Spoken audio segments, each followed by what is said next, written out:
How you guys doing? I'm back here with my, Raw review, like I do every single week. As you guys see, I finally got my Heat hat.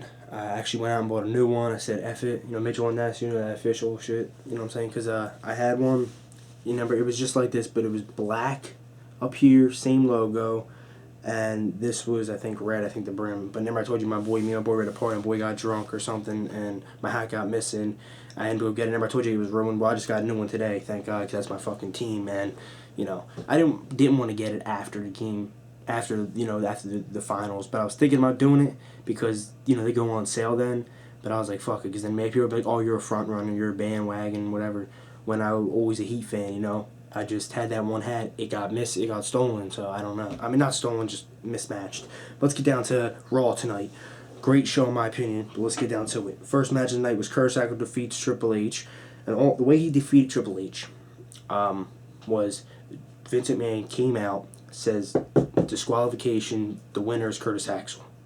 Then again, Curtis Axel defeats Triple H again, supposedly, because Triple H goes out there and says he wants to restart the match. The match is now restarted. He goes back inside the ring. They start up again.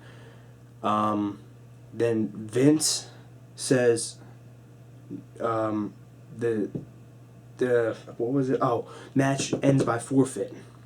Then Triple H gets mad, goes back over to the ring thing, and says 60-minute Iron Man match. I marked out, I was like, oh shit, 60-minute Iron Man match. Damn, we're getting that match right now? Holy shit, on freaking free TV? Then I was like, there's no way they're going to do a 60-minute Iron Man match with this new guy that hasn't even been in the match longer than maybe 10, 15 minutes. Nobody's going to put him in a 60-minute match. Not saying he can, I'm just saying. And then have Triple H in that shit, and then that's a whole hour out of the show. They wouldn't do that. But then, Vince comes out, takes the ring bell, and takes the mic, and says you have to find a new ring bell and a mic. And I don't think they had another ring bell the whole entire night, I forget. But let's get down to this. Kane defeats United States Champion Dean Ambrose with a choke slam, and it was an alright match. It wasn't a big deal. Then we had Vicky made 2 matches for WWE's Payback pay-per-view. You had Daniel Bryan and Kane team up to face The Shield for the tag team titles, and then Kane getting a U.S. title shot against Dean Ambrose. The way I see it, dude, is this guy, oh my god, dude. Everyone's gonna be like, dude, you're so stupid, but Daniel Bryan, these past few weeks, I mean, I always was a Daniel Bryan fan. I always thought he was one of the greats that stepped in that company to make this company better. But for these past few weeks, he has impressed me so fucking much to the point where I was taught, because my dad was, I told him watch for me a minute, my dad was like, dude, this guy's actually pretty good. My dad, he doesn't really watch wrestling, but then my dad, he doesn't understand, my dad knows, it's planned out storylines, but he said, I don't know why they actually give the fucking, belt to Cena or somebody like that when there's this guy that has so much damn talent. I said the reason why is because he gets over. And he's like, yeah, well, look at the guy. He's getting over. They're screaming, yes, yes, yes, with their hands raising, which is true. Tonight, the whole crowd was going nuts for him. But is he ever going to get out of that spotlight? Now you got him in there with Randy Orton. When I thought we were going to see Randy Orton turn heel, which would have been great. Have Randy Orton turn heel, go his way, and then have Daniel Bryan go his way, and Kane go his way. Get the fuck... I'm sick of this tag shit, alright? So let's get on to the match. Next match, we have The Miz defeats Cody Rhodes. Okay match. He won by submission, figure 4 leg lock. Next match, Chris Jericho defeats Big E Langston, because Ziggler returned tonight and says that he made his big return. You're talking about the best. You have to put me in that situation. And this is how it's going to go. He said, this is how it's going to be. You know what? You won a match tonight. You got it, blah, blah, blah.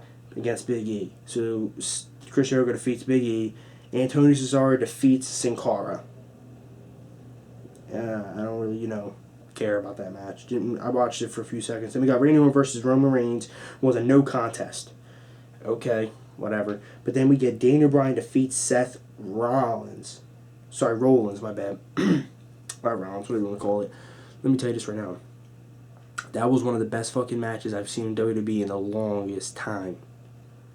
You're all going to say, oh, what about Rock and Cena at Mania? What about Jericho and Punk at Mania? In my opinion, this shit tops it. I mean, I didn't get to see the whole entire match. I remember I went upstairs to make something to eat. I put my clothes away because, as you can see over here, all these freaking bags, I don't know if you can see it, some of them fell over. I bought a bunch of shit today and the other day. you know, getting ready for summer, whatnot. And, you know, I was putting some shit away, making something to eat. And I looked down at my TV downstairs, and all I see is the most craziest hold I've seen in my whole entire life. Daniel Bryan has this motherfucker up in the air, dude, and some shit. Yeah, I know we always see that, but then he brought the hold down, wrapped his legs around him, and put his head like this. Everyone's gonna say, "Oh, we see that all the time." No, his head wasn't like this. I'm talking about he had his head like that, backwards, and the cat's stomach was leaning like that. Most craziest hold I've ever seen in my whole entire life. That's how I'm like, dude, that shit was so hot. I mean, that match right there. That's the match I was talking about when my dad was like, dude, why isn't he the champion? Like, all these fucking whack, trash ass cats just getting belts thrown at him, you know what I'm trying to say? But, you know, I think that was really, you know, that was really messed up, in my opinion. He definitely should have, you know, be champ by now. He should do something. Now they're giving this RK No fucking team, dude. Oh my god. Is he ever going to get out of this tag team predicament? Let's hope, man. I hope Randy Orton RKOs the shit out of him. Not because at this point right now, I like Daniel Bryan way better than Randy Orton. That motherfucker was good back then. Daniel Bryan just put on one of the most impressive matches, the longest and the most best match I've ever seen. Not in Raw history, but in recent Raw memories. Let's put it that way. Okay? I don't know. That match just blew me out the fucking water, dude. Watching the whole entire thing, the moves. Catching this cat into a Boston Crab, all these beautiful locks. Because I'm a guy like I like chain wrestling, submission wrestlers, mat wrestlers, and you know, straight up wrestlers like Kurt Angle.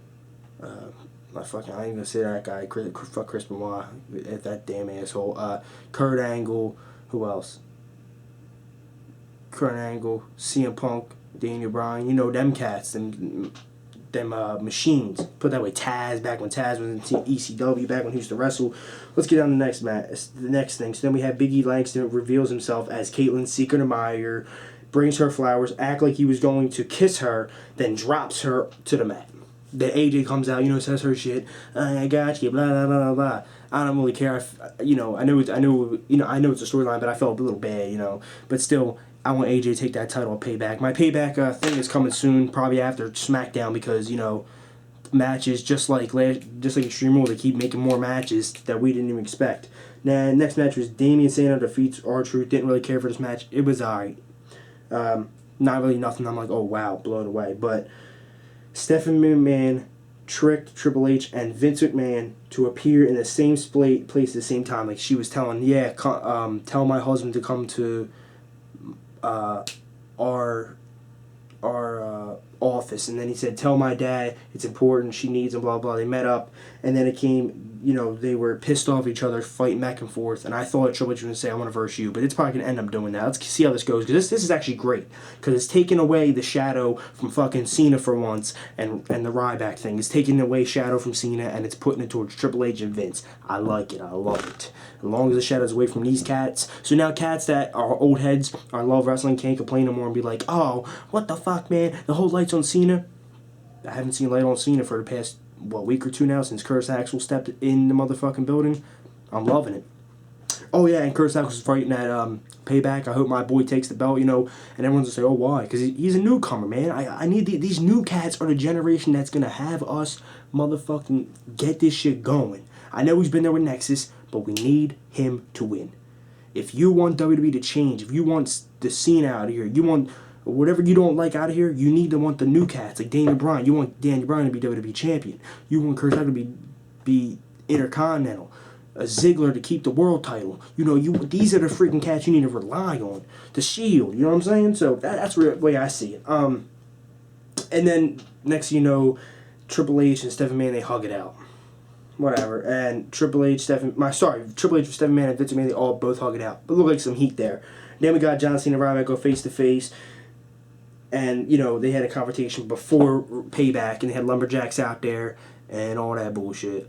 But that's about it, guys. Just because that one match with the Daniel Bryan, and just because of the thing about Curtis actually going for the title, and, you know, all the skits with the McMahon family, I give this maybe 8.5, 9. That's 2 weeks in a row. I give this shit 8.5, 9. these Raws have been pretty good. I'm liking these Raws, guys. You got no one. I don't think anyone complain. If you're complaining, then you need to fucking stop watching WWE in general, because it seems like you're complaining way too much. Because these have been 2 great shows. Everyone, you know, has been complaining, oh, well, all these shows fucking suck. Well, you got 2 great shows now. You know, appreciate them. They're better than all the other ones. That's about it, guys. 8.5, a 9. As I told you guys, never Q&A. It's still going on. I'm doing the video soon. If you guys want to ask any more questions, you can ask more than one question. Put it in the link, comment below, and comment your thoughts on Raw tonight. Thank you so much. Like this video. Subscribe to my channel for more reviews on every single thing that, you know, wrestling, sports, whatever. Thank you.